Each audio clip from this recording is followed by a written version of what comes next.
Olá, pessoas! Meu nome é Guilherme Rodrigues. Estamos iniciando o podcast Prosa de TI, um podcast direto ao ponto objetivo para a gente falar de mercado, trajetória, possibilidades na carreira de TI, cada semana com um profissional da área.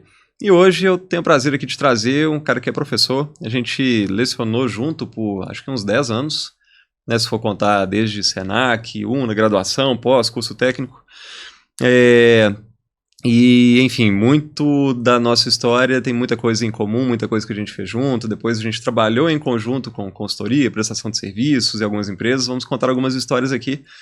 Uma honra você estar aqui, meu caro. A honra é minha. Marcos Flávio. Agradeço muito pelo convite, Guilherme. É um prazer. Massa demais. Cara, eu queria que o seu fosse o primeiro episódio, porque a gente... Quando eu tive essa ideia, e ela acabou se materializando em menos de 15 dias, né, do dia que eu tive a ideia para começar as gravações, mas quando eu comecei a fazer a lista, eu não olhei a agenda, eu não olhei LinkedIn, eu abri uma planilha e comecei a lembrar os nomes da cabeça. Seu nome foi o primeiro que veio, e a gente tem uma relação já de longa data, enfim. Sim, sim. Eu acho que... Eu desconfio, inclusive, que teve um dedinho ali seu para contratação minha na UNA, para docência. Acho que o Rogério deve ter te procurado, porque já sabia que a gente trabalhava junto. Que lecionava junto, aí eu não sei, enfim. Tem tanto tempo, mas assim, eu lembro do que eu pude fazer, assim, para te trazer lá para perto, né, especialmente pela experiência que a gente tinha no Senac juntos, então com certeza eu tentei. Pode ter tido algo ali. Mas, cara, obrigado demais por ter aceito o convite, e vamos falar de mercado, falar de trajetória, para quem, especialmente, né, quem está iniciando na área. Acabou que muitas das pessoas, né, que eu convidei também aceitaram, que a gente vai ter aqui nas próximas semanas. O pessoal, cada um de uma área, né? Tem pessoal de segurança, pessoal de infraestrutura, pessoal de gestão.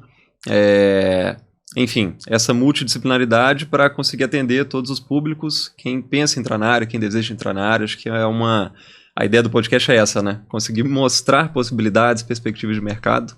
E, enfim, é uma honra você estar aqui com a gente para falar de segurança da informação, pentest, essas questões envolvidas no tema. Para a gente começar, antes de falar do momento que a gente começou a trabalhar junto, né, que foi em 2011 que a gente se conheceu, como foi a trajetória lá no início, como é que foi, o que te despertou interesse para atuar na área de TI? Como é que foi a trajetória acadêmica, profissional, enfim? Nossa senhora, vou até sentar aqui porque o negócio vai longe. Então, eu sempre gostei de TI, desde novo, né? Sempre gostei. Aí, uma ocasião muito engraçada, que quando eu estava lá com os meus 14 anos, eu, assim, meu conhecimento era super limitado. Então, eu não sabia a diferenciação. Eu não sabia, por exemplo, que o computador era só o desktop. O gabinete, né? Não era o monitor. O que o bobão aqui fez? O computador deu um problema e foi levar, morava em Lavras, no sul de Minas, foi levar o computador na assistência empresa técnica, né? Não, chamava técnica informática, era tipo assistência técnica. E levei o monitor junto. Tá. Os caras racharam de rir de mim, né? Mas acabou que eu conheci o pessoal lá, fiz amizade com eles e tal. E um ano depois, quando eu estava entre 15 e 16 anos, eu acabei indo trabalhar lá para fazer manutenção de computador e tal. Eu ainda estava indo para o segundo ano científico, não lembro. Tá. E lá eu comecei primeiro só fazendo manutenção em computador, coisa do tipo. E pouco tempo depois eu comecei a ver as aulas do pessoal e descobri o dom que eu tinha para dar aula. Aí eu comecei a dar aula mesmo. Primeiro foi de MS-DOS, eu lembro na época. WordStar, ninguém nem lembra mais o que é isso. Eu lembro. O editor de texto das antigas. E eu assisti algumas aulas lá à noite de um professor, porque eu passei a me interessar da linguagem de programação Clipper. Foi aí que eu aprendi. Então eu tinha uns 16 anos e tal. Eu até cheguei a substituir ele algumas vezes. Então assim, tomei gosto total pela docência na época. Curiosamente, agora vem a parte de segurança. Tá. Eu conheci algumas pessoas lá em Lavras na época que gostavam também dessa parte de segurança e tal. Então meio que a gente fez um grupo de delinquentes, adolescentes, né, que invadia sistema alheio sem autorização. Coisa de gente, né? Adolescente. Então assim, a gente aprontou muito na época. A gente entrava, por exemplo, nos provedores de internet que tinha lá, o que o pessoal chama hoje, dá o nome chique de APT, né? Advanced Threat... Threat Prevention. O que a gente fazia antes? Nada mais do que uma invasão de longo prazo não identificada. Então a gente entrava no sistema lá, por exemplo, comprometia pegava as senhas do pessoal de acesso, não tinha criptografia, tinha nada. E assim, a gente zoava com isso até falar chega. Eu lembro que eu tinha um professor de inglês, cara, que todo dia antes da aula dele entrar, eu ia no quadro e escrevia a nova senha dele. O cara mudava, a gente pegava direto num provedor de internet. E a gente ia lá e escrevia de novo. Aí foi tomando gosto por isso, entendeu? Por causa disso, em 2000, mais ou menos 2000, 99 foi 2000, e eu resolvi fazer uma parceria com um amigo meu lá, que chama Luiz Gustavo, meu amigão até hoje, tá? A gente é igual irmão quase. E nós montamos, ele tinha uma empresa de informática, nós montamos um curso de hacker. Tá. E na época era um negócio assim, ninguém tinha a menor ideia que era pentest. A gente mesmo sabia, a gente achava que estava ensinando os outros a ser criminoso, a gente mesmo, sabe? Foi um negócio bem cru. E por causa disso, eu fui pesquisando, lembro, não tinha internet basicamente, né? A internet, poucos fóruns na época, a internet né? tinha quase nada, tinha poucos fóruns. Eu lembro que eu usava muito a Usenet. Usava os fax 2600, as coisas bem antigas mesmo. E foi daí que surgiu a ideia para o meu primeiro livro, foi o Guia do Hacker Brasileiro. Então assim, quando eu terminei meu primeiro livro, eu tinha uns 19 anos. Tá. Então eu já tinha experiência como docente, né? Já trabalhava um pouco na área, mas ainda não tinha aberto muito o horizonte. Então, corri atrás de algumas editoras, tive dificuldade até que eu consegui a Visual Books. Tá. Mandei alguns e-mails e tal. Então a Visual Books em 2001, acho que topou publicar o livro. E em 2002 eu lancei. Foi o primeiro dos 9 que eu fiz. Então foi assim, a minha experiência foi muito diferente do pessoal, que não foi uma experiência que veio do meio profissional. Não foi um estudo... Ou começou na faculdade para entrar na área. Exatamente, entendeu? Veio da experiência do dia a dia mesmo, tanto de docência quanto de descoberta. Eu sempre gostei muito disso, da descoberta, de fuçar, de, sabe, ver uma coisa nova. Eu fui trazendo também essa visão pro campo. Aí de 2002, 2003 comecei, né? Então eu fiquei de 2002, desde que eu lancei o primeiro livro, até 2008, eu fiquei só com consultorias e palestras. Então viajava muito para dar palestra, né? Dei muita palestra em Recife, participei da Info Nordeste, Maceió, cheguei para Portugal, para Lisboa 2 vezes, participar de um evento que tinha lá, Vantage Security. Então assim, fiquei muito nessa parte. E algumas consultorias também, sabe? Mas aí depois que entrei na área de docência, aí meio que... Aí você já conhece mais a história. Aí já apaixonei de novo, porque tinha muito tempo que eu não mexia com isso. Aí fiquei. Aí eu não saio mais também não, porque eu gosto demais da área de docência. Não, é muito gratificante, né? Porque, de fato, tem essa possibilidade de educação transformar a vida do outro, né? Levar uma nova perspectiva, abrir os horizontes. É bem gratificante, mas... antes desse momento da docência, a gente está falando lá do Senac, né, no curso técnico. No meio desse caminho, você teve a graduação também, né? Foi análise de desenvolvimento de sistemas? Foi, tá vendo? Eu até esqueci de citar a graduação, pra você ver. Quando eu estava em 2006, na realidade, a graduação, eu vou até contar uma história engraçada aqui, em 2003... 2002, minha memória não está das melhores, não. Eu comecei a fazer direito. Tá. Olha só. Você já estava querendo ver como se livrar dos problemas, né? Na PUC de Poços de Caldas. Aí eu comecei a fazer, fiz 3 meses de direito. Cara, mas assim, e eu tava focado em terminar, acho que meu segundo livro. Eu tava tão focado naquilo que eu não estava conseguindo prestar atenção em absolutamente nada. Então assim, aí eu vi que eu fiz bobagem, entendeu? Então pensei assim, não, eu não vou prolongar não, porque eu sei que não é o meu caso mesmo. Aí eu até entrei por causa disso, eu até demorei um pouco para fazer a graduação, eu entrei na graduação com 25 anos, mas quando eu entrei já tinha 3 livros publicados, estava indo para o 4º livro, e eu entrei para fazer de ADS na UNA, por quê? Porque eu queria melhorar meu conhecimento de programação. Porque eu já mexi muito com redes, SEO e tal, mas pensei assim, poxa, talvez, né, entrar uma programação aqui vai melhorar o conhecimento aí. Então eu entrei em 2006, aí em 2008, assim que eu formei, um pouco antes de formar, coincidiu com o Senac. Foi aí que a gente começou a história no Senac, né? Você entrou pouco depois também. Eu entrei em 2011. 2011 mas, foi. Até relembrei aqui de uma questão, porque eu não te conheci em 2011, eu conheci antes, em 2008, se eu não me engano, você palestrou no auditório da Emores, lá da UNA, sobre engenharia social. Foi, eu inclusive não tinha formado ainda. Ah, então foi 2008. Foi 2008. Tá. Eles me convidaram lá quando eu estava próximo para formar, porque meus trabalhos eram sempre um pouco voltados nessa parte de segurança, né? Então, mas era pra você ver que eu lembro que você contou essa história, mas eu tinha esquecido disso. Eu também, agora relembrei aqui, porque eu lembro que ali a gente ainda ia ver segurança da informação, era no período seguinte, em relação à sua palestra. E aí você usou alguns exemplos, a maioria deles até, daquele filme Hackers 2, Operação Takedown, que fala ali da história do Mitnick, mais a visão do Shimomura, né, que ajudou a aprendê-lo, etc. Eu achei aquele filme fantástico. Aquele filme é um dos melhores da vida, assim, em termos de história, de como é que o cara, sem uma linha de código, sem encostar no teclado, o cara conseguiu um sistema mega seguro que era do governo. E eu acho que ele representa muito bem o espírito por trás de pentest, de segurança ofensiva, entendeu? Que não fica muito preso a jargão tecnológico. Ele mostra a ideia por trás daquilo, ele mostra que se o cara estiver disposto, entendeu? Mesmo sem nada técnico, ele consegue ali. Então é isso que me apaixonou pelo filme, quando eu vi. Aquele filme, quando eu vi, você mostrando lá os modelos, eu falei, que é isso, cara, tem que ir embora pra casa. Eu já fui pra casa e deu um jeito de conseguir o filme para poder ver e rever, e ele até usei também em sala de aula, e até hoje se eu chegar em casa ali, peraí, deixa eu rever, dá pra rever e ser feliz. Mas lembrei disso, foi 2008, e aí quando a gente se encontrou lá no Senac, que eu já tinha formei em 2009, aí a gente estreitou essa relação, porque até então eu tinha te visto lá, mas não... Enfim, a gente não teve contato. Não teve contato, foi verdade.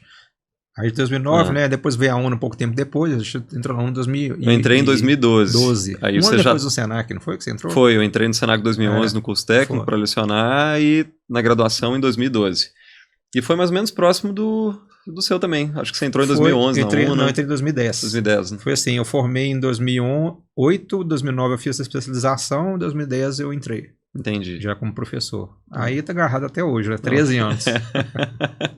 O meu em 10 eu dei uma pausa. Assim. Tá certo. A gente é bom de refrescar, mudar de áreas também um pouco de vez em quando. E falando de docência, nesses 10 anos, que eu ainda tenho planilha com o nome de todo mundo, nota, enfim, tá lá no Drive. Eu fui fazer uma conta outro dia, né? Revisitando essas planilhas, foram 2.000 alunos, mais ou menos, que eu tive contato em 10 anos. É muita gente, né? Você chegou a fazer essa conta em algum momento? Nem pensei nisso.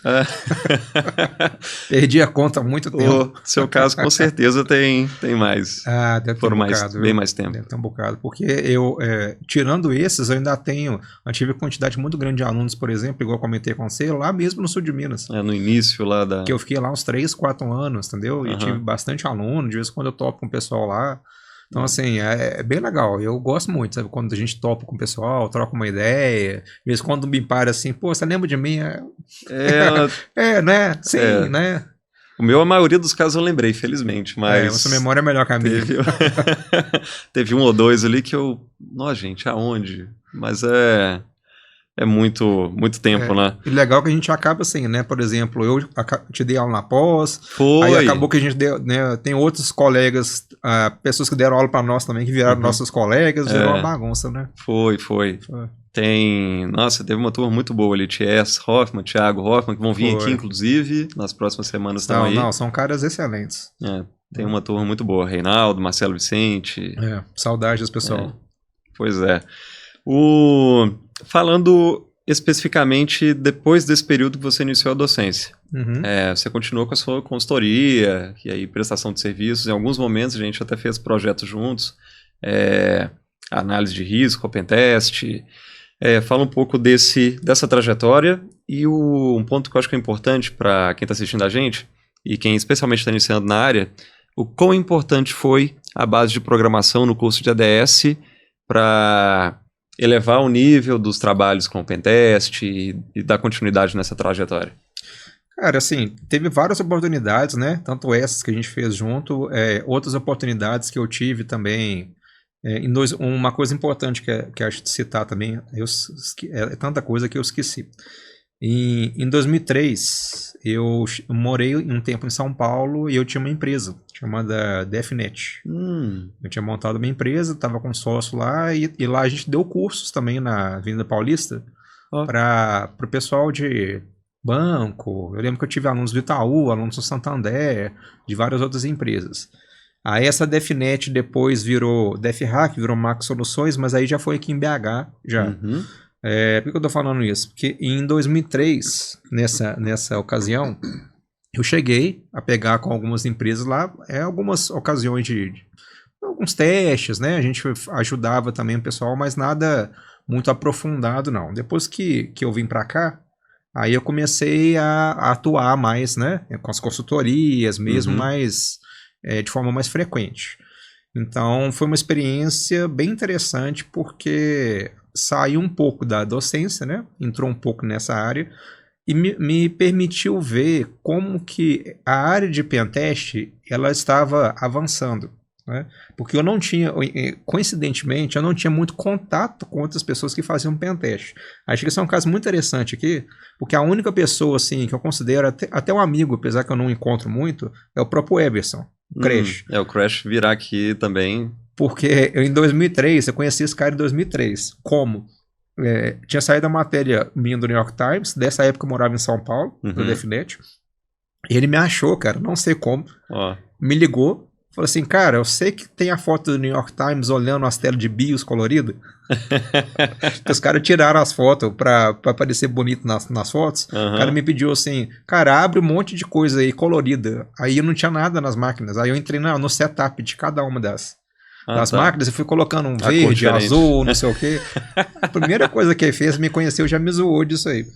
Aí a gente fez uma amizade e tal, né? Aí eu conheci, bati muito papo com ele, foi...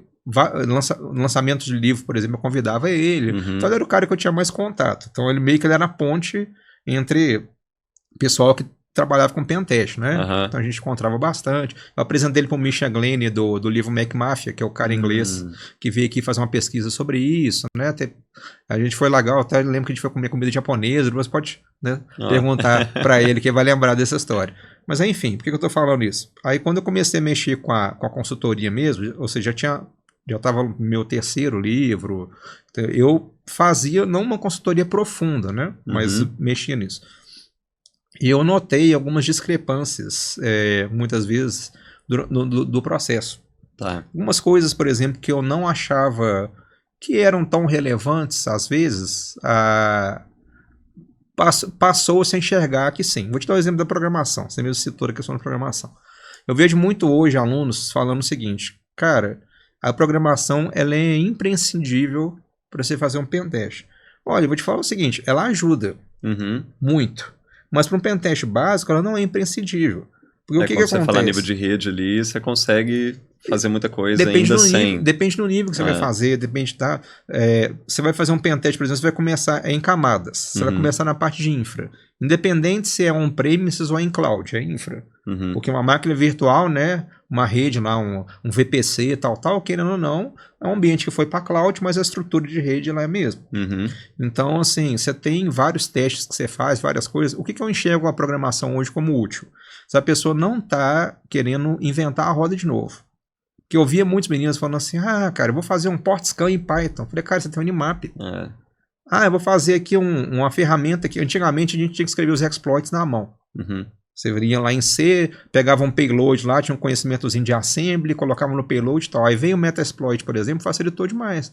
Então, se você quiser fazer um novo módulo para o Metasploit, bacana, mas por que você vai escrever um negócio totalmente do zero? Não criar situações, por exemplo, que isso não vai acontecer. Às vezes você está fazendo um pentest, por exemplo, e você compromete a parte interna de uma rede. Você faz um pivot. Você tem que continuar invadindo a rede e se já está na rede interna, você já burlou as primeiras camadas de firewall lá, né? Então, na rede interna, por exemplo, vamos supor que você não consegue usar um wget, um seu URL, alguma coisa, para baixar alguma ferramenta e continuar o pentest a partir dali. Cara, aí vai ser o conhecimento de programação. Tem um interpretador lá, por exemplo, Python, Ruby, alguma coisa, você vai lá, você constrói seu próprio port scanner e dali para frente você vai. Então, assim, aí eu acho um negócio como útil. Mas eu vejo muitas vezes que especialmente alguns meninos que estão começando agora, eles querem muito mostrar serviço, focando demais em coisas que talvez são úteis, mas eles não reforçam tanto as bases. Cara, a base de SEO e base de redes, ela é tão importante quanto o cara aprender programação. Sabe um caso engraçado que eu vejo muitos alunos, inclusive da faculdade? Eu gosto de fazer a pergunta pro pessoal. Pessoal, o que é VPN?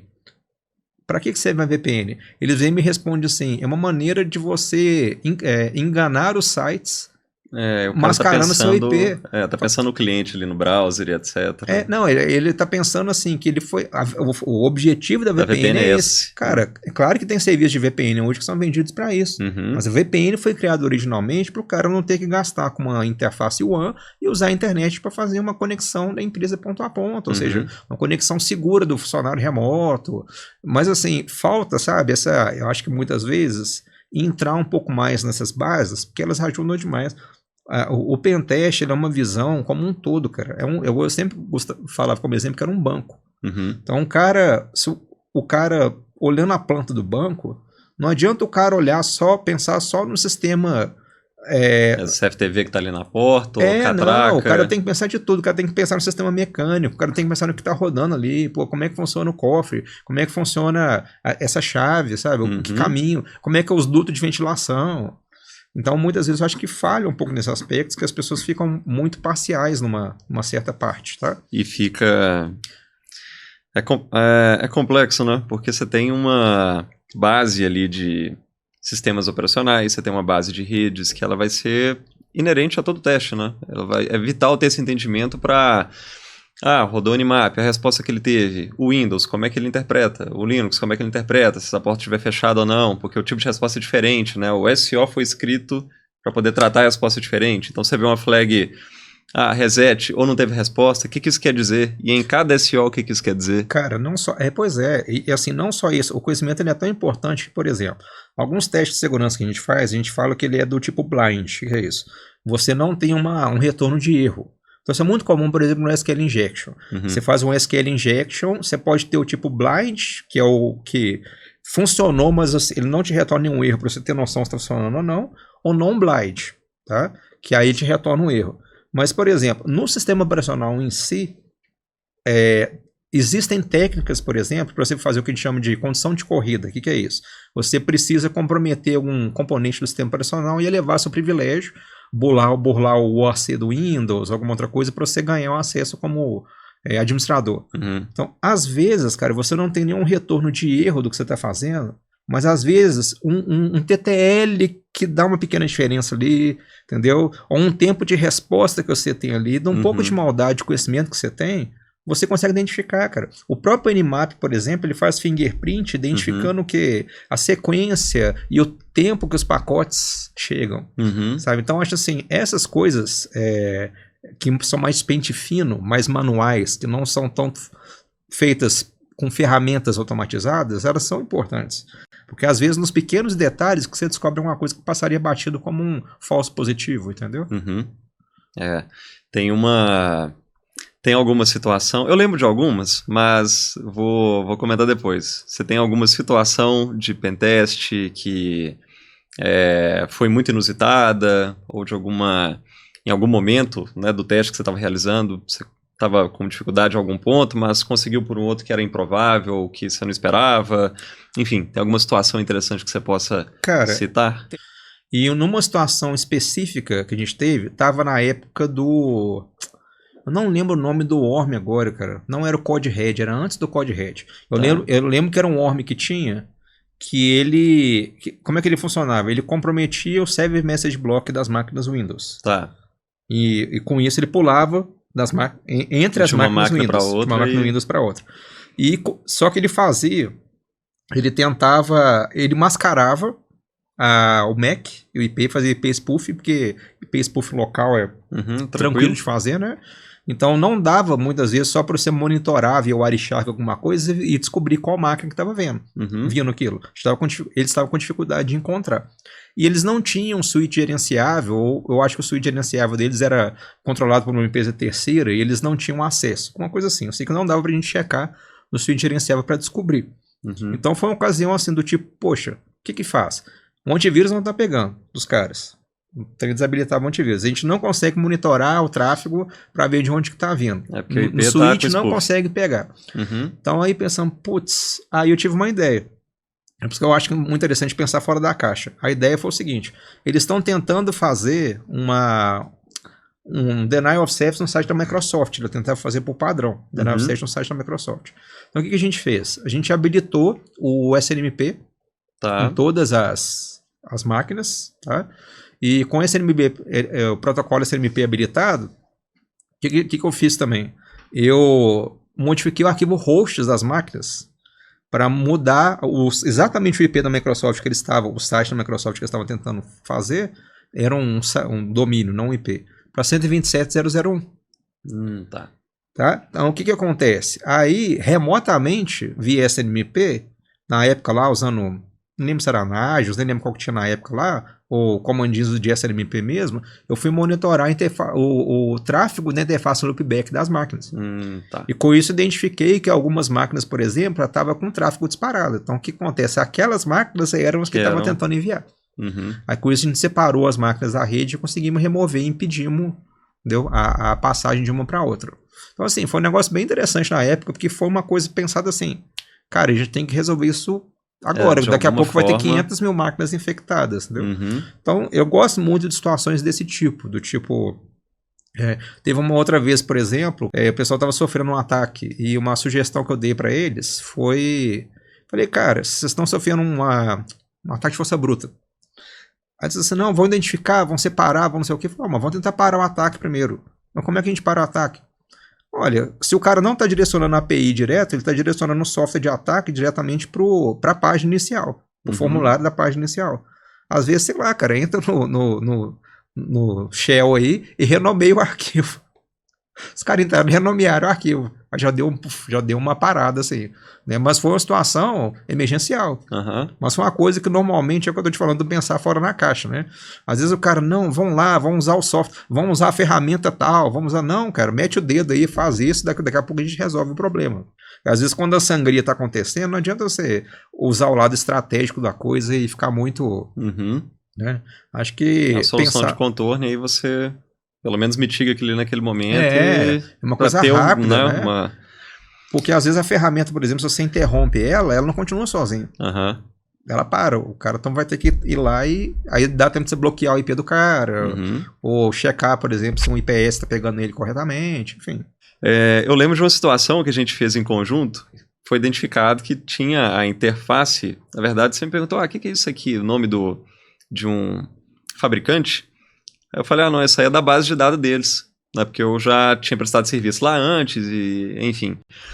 Aí você falou, beleza. Aí você foi consultar a documentação, passou meia hora ali, você falou, Guilherme, tô com acesso total ao ambiente deles, porque eles não mudaram a senha de admin do banco. Eu lembro. Aí... tinha um front-end de acesso ao banco de dados dos caras escondidos no diretório padrão, basicamente. Cara... E eles não tinham lembrado. Mas sabe um negócio que isso aí, que eu acho que isso reflete muito, que é muito interessante na parte pentest? Cara, todos os problemas da parte pentest, independente se vem de sistema operacional, se vem de cloud, se vem de rede, se vem de banco de dados e tal, tudo nasce de algo mal feito. Seja uma má configuração que a pessoa deixou passar, ou um código, por exemplo, que a pessoa não usou nenhum tratamento programação ali, segura, nenhum tratamento e tal. Então, assim, quando você parte dessa premissa em todas as camadas, né? Tanto cloud quanto, né? A gente começa a encontrar coisas desse tipo. E às vezes é coisa tão boba que o pessoal... Te garanto que, por exemplo, às vezes a mesma empresa, ela focava... É esse ponto que eu estava falando antes. Às vezes a mesma empresa contratava uma empresa de pentest e os caras focavam totalmente nas APIs. Os caras focavam em fazer fusing, né? Os caras focavam, por exemplo, em fazer, sei lá, força bruta. Porque o negócio da força bruta é um trem muito engraçado, porque você tem 500 formas diferentes de fazer. Força bruta não é só descobrir senha. Força bruta é qualquer coisa que você envolva. Sei lá, você quer descobrir que diretórios estão expostos na internet. Você pega um arquivo, roda e faz a força bruta para tentar achar diretórios. Então, essa repetição, na realidade seria melhor que força bruta, cara, ela é essencial na parte pentest. Então, se você usa a ferramenta automatizada, muitas vezes isso não vai pegar tudo. Vê lá se a ferramenta automatizada vai abrir o manual, né, e falar assim, porra, será que os caras esqueceram esse negócio aqui? Então, por isso que o pentest manual, às vezes, o black box, né, que é o completão, ele é importante. Porque se você foca demais só vamos focar na parte de web, a parte de API, a parte de cloud, cloud, cara, beleza, mas né, tem mais do que isso. A própria cloud, o cara para acessar o ambiente lá, por exemplo, da AWS, da Azure e tal, o cara tem um login, senha no notebook dele, ou dentro da empresa. Pô, esse canal é um canal de comprometimento. Então, assim, tem vários aspectos, o Wi-Fi da empresa, que tem que ser pensado, sabe? Cara, eu lembro de outras situações, nessa época que a gente fez uns trabalhos em conjunto, teve um que foi interno, que a gente analisou também o ambiente interno da empresa. A gente passou um dia lá, enfim, monitorando, mapeando, escaneando algumas coisas, estando dentro do ambiente da empresa. E aí foram duas situações. Uma delas, eu vou tentar passar rapidinho até por causa do tempo, mas uma delas era... Eles tinham uma aplicação de automação para poder fazer deploy de questões em ambiente Windows, né, o AWX, inclusive. E aí eu não tinha conseguido, né, ter acesso aos servidores do Windows, do ambiente. Mas aí, pela AWX, ele deixou a senha, a pessoa tinha deixado, né, da TI, a senha padrão. Eu acessei o AWX, dentro dele a gente tinha acesso a todos os servidores do Windows. Teve outro ambiente também que tinha uns ativos de rede mais antigos da Tricom. E Tricom foi, acho que, provavelmente um dos ativos que eu mais trabalhei na vida, assim, lá no começo, em 2007, 2006, já trabalhava com Tricom. E ele, por padrão, vinha com 3 usuários, né? Admin, Manager e Operator.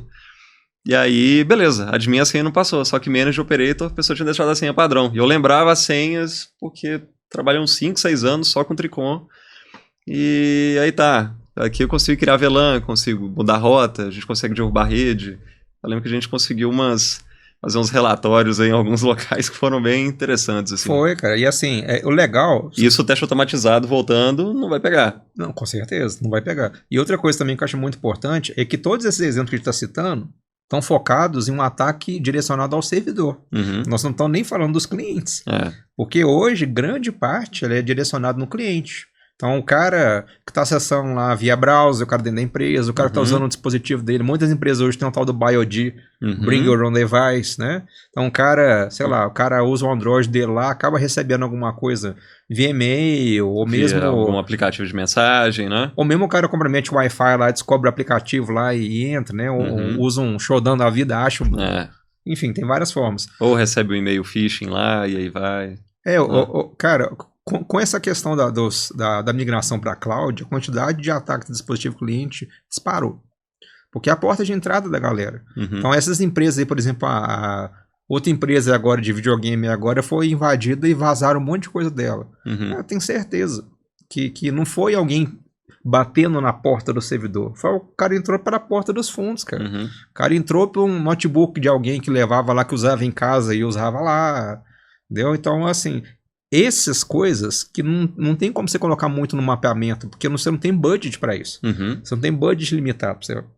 Então, por isso que às vezes um segundo olhar é importante, porque muitas vezes passa algumas coisas despercebidas que pode comprometer a segurança. Você acha que, por exemplo, uma grande empresa de videogame, por exemplo, no mundial, não deve investir milhões em segurança, ainda teve um vazamento gigante, sabe? Então, assim, alguma coisa ali os caras deixaram passar batido.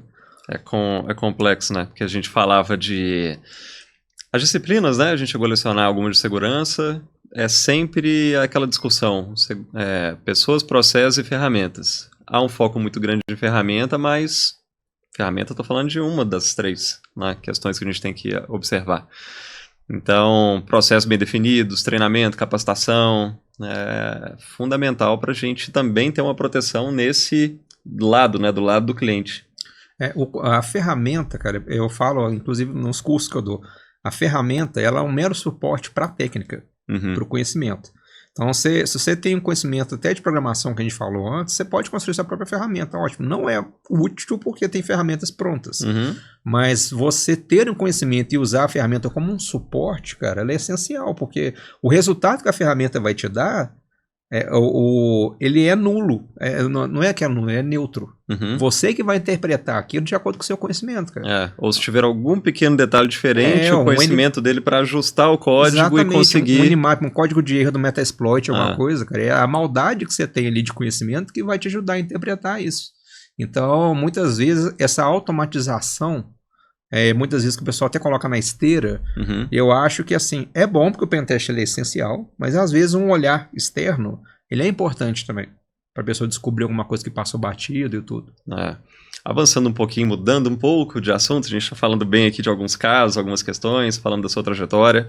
Para quem gostaria de iniciar na área, atuar, seja com Offensive Security ou na parte defensiva também, né, protegendo os ambientes, acho que a nossa parceria até ajudou muito por isso, porque eu atuei sempre na parte defensiva e você na parte de offensive, então olhares, a gente né? tinha esses olhares diferentes na hora de fazer os testes, mas para quem deseja iniciar na área ou se preparar para trabalhar mais adiante na área, quais recomendações, quais dicas, o que você recomendaria para esse profissional? Olha, em termos de conhecimento, eu recomendo que a pessoa estude um pouco os pilares fundamentais, né? Que a gente estava falando. Então ela tem que ter um conhecimento assim, razoável de sistema operacional, especialmente Linux, né? Conhecimento de redes, porque por mais que as pessoas hoje muitas vezes acham que não é importante o conhecimento de redes, ela é extremamente importante para a pentest. Porque, novamente, estou citando muito a questão da cloud. Cara, mas... É um IP que está publicado do mesmo jeito. Cara, exatamente. É a porta que está aberta para poder publicar um serviço. Não, por exemplo, exatamente. O servidor web lá, por exemplo, que está hospedando todo o site e as APIs e tal, ele continua usando uma ou duas portas. Entendeu? Ele continua hospedado, igual você falou, no SO, na versão X do kernel. Então, assim, ter esse conhecimento de redes, de SO e tal, ele é importante. Igual, saber programação em si, muito avançado. É legal, sim, mas, cara, começa com entendendo lógica e shell script. Começa, por exemplo, aprendendo a automatizar, por exemplo, o resultado que sai do Nmap para jogar para o Metasploit, para um DIRB, uma outra ferramenta, entendeu? Faz todo o processo, desde o início até o final, de forma automatizada, mas porque você programou. Então, assim, aí é legal esse conhecimento. Então, de termos de conhecimento, agora, assim, em relação à certificação, muita gente me pergunta isso.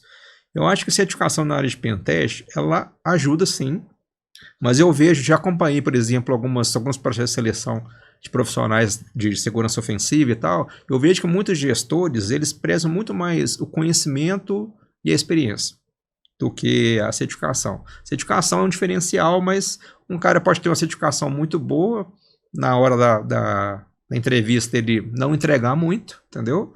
E chega uma pessoa lá, por exemplo, que, cara, você vê que ele tem um bom conhecimento técnico, que ele sabe trabalhar em equipe, então isso aí conta muito também. E o maior problema que eu acho é a experiência. Tem muitos alunos que chegam para mim e falam assim, professor, eu não consigo vaga nem para, não vou dizer estagiário, sei lá, para júnior, para pentester, porque eles me pedem experiência. E, cara, faz o seguinte, faz como pessoa física. Começa como pessoa física. Pega uma empresa, por exemplo, 2 ou 3 que você conheça, presta um serviço realmente para os caras de pentest, para você pegar a experiência, para você fazer o teste, fazer um relatório e tal, e coloca aquilo no seu currículo. Né? Ou então, por exemplo, além disso, vai lá num assunto que você gosta, estuda ele a fundo, vai lá no LinkedIn, escreve um artigo, escreve outro artigo. Que, cara, pela minha experiência pessoal, grande parte das coisas que eu consegui foi meter na cara a tapa. Eu consegui dar, por exemplo, participar do evento em Portugal 2 anos, ou 3 anos, não lembro, mas porque eu mandei e-mail para os caras. Falei, gente, eu tenho um livro publicado e tal. Eu consegui publicar o livro porque eu mandei e-mail para um monte de editora. Então, muitas vezes, por exemplo, eu falo com o pessoal, gente, vocês não estão com dificuldade de processo seletivo, manda e-mail direto para o RH. Que se dane, tenta. Faz as pessoas te verem, cara, eu tô aqui. Senão, se você não se destaca um pouco, não digo destacar no tipo, eu sou o foda, não. As pessoas te enxergarem como um profissional ali de valor. Então, isso eu acho que é importante ser mais proativo nesses processos também, sabe? Não, boa. E uma outra questão que a gente que sempre teve essa trajetória, né, no meio acadêmico, você ainda está, o fator que eu vejo como um pouco preocupante. Tem um amigo nosso em comum, até o Ronaldo da Altaica, se tiver vendo a gente, um abraço aí, Ronaldo.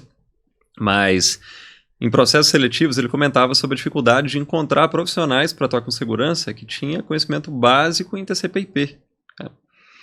Então, para você implementar uma ferramenta, seja um AF, um IPS, um Next Generation Firewall, cara, como é que você faz a implementação disso sem ter um conhecimento pelo menos assim, né, intermediário de TCP/IP. E a cada verificação que eu faço, que eu tive que, durante os períodos de coordenação, montar grades de curso, né, fazer benchmark em outras instituições de ensino para poder olhar, tenho percebido que, ao longo do tempo, cada vez menos a carga horária, falando de redes, de roteamento, de conectividade, TCP/IP, e, enfim, é uma área que, assim, a gente tem uma carga horária muito pequena, o profissional já não saía tão preparado nesse quesito e com cargas horárias menores nessas instituições de ensino, fica mais complexo ainda, ele sai com isso, com esse conhecimento, né, mais aprimorado. Como que você tem visto isso ainda estando em sala de aula? Cara, eu concordo totalmente com o que você falou, e isso me assusta muito, para mim ser sincero. Por quê? Eu enxergo isso aí um caminho que está sendo seguido, voltando novamente por causa da nuvem. Uhum. Porque o que acontece? Como muitas empresas migraram para data center e tal, não tem mais servidor, mais nada em company, então muitas vezes matérias e conteúdos voltados para a rede, do tipo, não, vamos tirar essa matéria aqui, vamos colocar a matéria aqui para o cara aprender a usar cloud. Uhum. Vamos colocar outra matéria aqui, por exemplo, para o cara mexer com o desenvolvimento de algum framework.